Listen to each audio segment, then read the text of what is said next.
like when you actually have it. Oh, sure. So this phone has Knox on it? Right, this phone has Knox on it, and the idea is that when a user first hits the button on his phone that he can get to the personal side and just use it without having to do anything, not having to type passwords.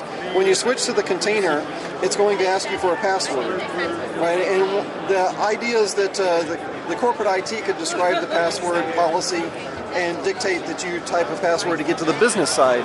But once you get to the business side, all the applications would give you single sign-on. So if I launch Box, it just opens and lets me see the files. It's not going to ask me for a user ID or password, and then all the other applications will do the same thing. So in that case, the whole idea is that we have a separate environment for business, and it protects all the applications because it's built into the operating system as a secured container. How easy is it to switch back and forth? Just hit the button for personal. So I'm switching between the personal and the business. This is the button for personal. Extremely fast. Yes. No lag. It's not like another application that sits on top that is going to consume resources.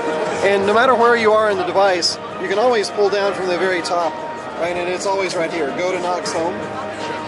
And if I'm in the business side with a different background, I can always do the same thing. Exit Knox Home to go back to the top of the device.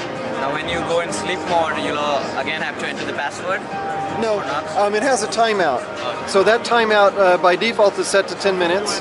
So you could switch back and forth like that as long as there's activity on the device. It won't time out. The IT guys can set the timer. Exactly. That's the idea. Is the IT guys can set the policies for the device, control the creation of the container, and then if I were to leave the company, they can delete the container, but it doesn't affect my device and my pictures, my music. How do I get the business apps?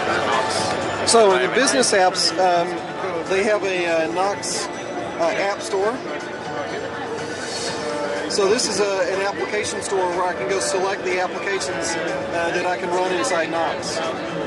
So that's where I installed Catch, which is a note-taking application, or Box.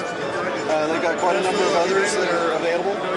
Now, who decides that? Is that the corporate IT department that decides what the apps are for Knox?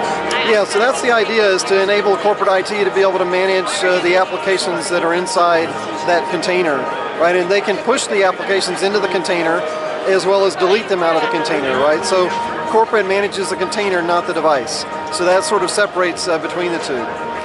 And then they have the ability to build out an enterprise app store and push out those applications. So does Samsung have to sort of approve the applications that end up in the Knox app store? Yes, Samsung does have the ability to vet and prove out the applications and then wrapper them in such a way that they can be installed inside the container. So each application has to be specially wrappered to run the container? Yes, it's sort of like, it's part of the delivery mechanism. It's a lot like zipping a file before you send it. You need to at least have it wrappered before it can be installed in the container. That way you can go to Google Play Store and download apps. Right. So the idea is corporate wants to be able to maintain control over which applications go inside the container. There's also whitelist and blacklist capability, and the ability to control which applications get single sign-on through another single sign-on whitelist. Got it. So who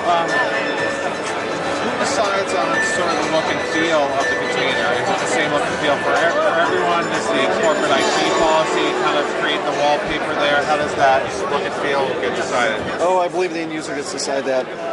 Oh, so you just have a different wallpaper because it'd be easier for the user to know which one they're in. Right. You get a different selection, so if I go to set wallpaper, there's a different group of wallpapers here. So it's very different from the set of wallpapers that are on the personal side.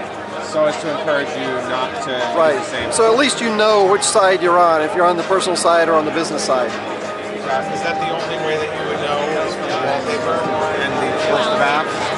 No, it's not. If you, it's kind of hard to tell in this lighting, but there is a little difference in the very top of that screen.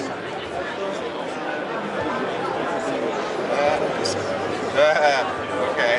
Anyway, it's got a little stripe pattern to it. If I switch out of it, so you see that stripe pattern over there? Yeah. Switch out and it's solid across the top. Got it. makes a lot of sense. Isn't there also the icons are locked? Yes, you notice that all the applications have the Knox logo on top of them. Got it. So it's easy to tell where you are. Right. Now, how does task switching work in terms of if you're trying to go to the task menu, do you get a list of all the tasks that are running?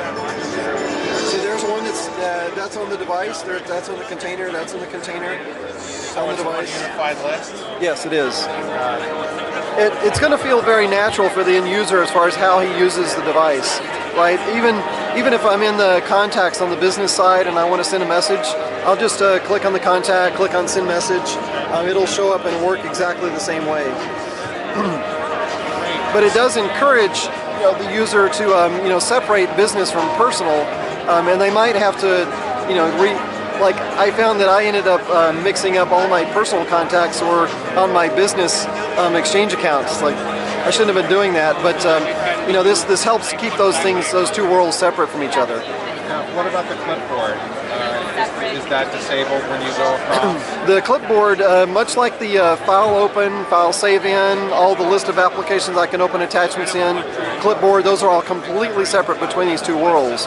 Again, the goal was to try to prevent data leakage from the business side into the personal side.